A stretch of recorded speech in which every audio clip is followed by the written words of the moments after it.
ஐயர் சொல்றாரு, திராஸ்ல உட்காருங்கோ. ராகவும் போய் உட்கார்றாரு. அபியோட அம்மா சொல்றாங்க, அபி பழத்தார ஒண்ணு ஒண்ணா அந்த திராசு மேல வையுமா. ஐயர் சொல்றாரு, திராச பார்த்துட்டு, எடைக்கு எடை ஆக மாட்டேதே.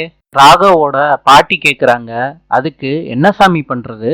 ஐயர் சொல்றாரு, அதுக்கு ஒரு பரிகாரம் இருக்கு. உங்க கிட்ட இருக்க எல்லா ஆபரணத்தையும் கலட்டி திராசு மேல வைக்கிறது தான் ஒரே வழி. எல்லாரும் நகையெல்லாம் கலட்டி திராசு மேல வச்சிடுறாங்க. இந்த டயத்துல கோயில்ல உட்கார்ந்துகிட்டு இருக்க சாமி ஒருத்தர் சொல்றாரு சிரிச்சுக்கிட்டே, இந்த பாரம் வைத்தாலும் மணவாளன் மனதில் விதைத்திருக்கும் களங்கம் நீங்காமல் அம்மன் மனம் குளிராது தாயே. இத அபி குடும்பத்துல உள்ள அத்தனை பேரும் கேக்குறாங்க அந்த சாமி சொன்னத.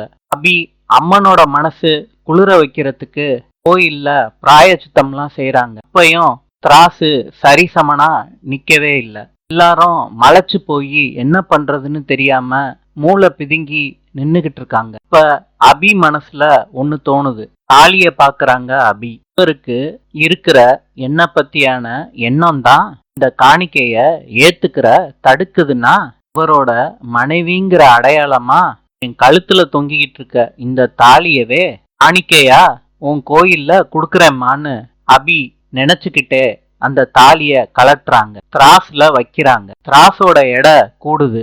எல்லாரும் மலைச்சு போய் அபியவே பாக்குறாங்க. ராகவும் பாக்குறாரு. இப்ப ஐயர் சொல்றாரு, நீங்க நேர்த்தி கடனை செலுத்திட்டீங்கன்னு எல்லார்கிட்டையும். அப்புறம் சொல்றாரு, அம்மன் திருப்பியும் அபிக்கும் ராகவுக்கும் கல்யாணம் பண்ணி வைக்கிறதா நினைச்சிருக்கா போல இருக்கு அப்படின்னு பாட்டி கிட்ட சொல்றாங்க. பாட்டியும் சந்தோஷமா திருப்பியும் அபிக்கும் ராகவுக்கும் கல்யாணம் பண்ணி வைக்கிறாங்க பாட்டி.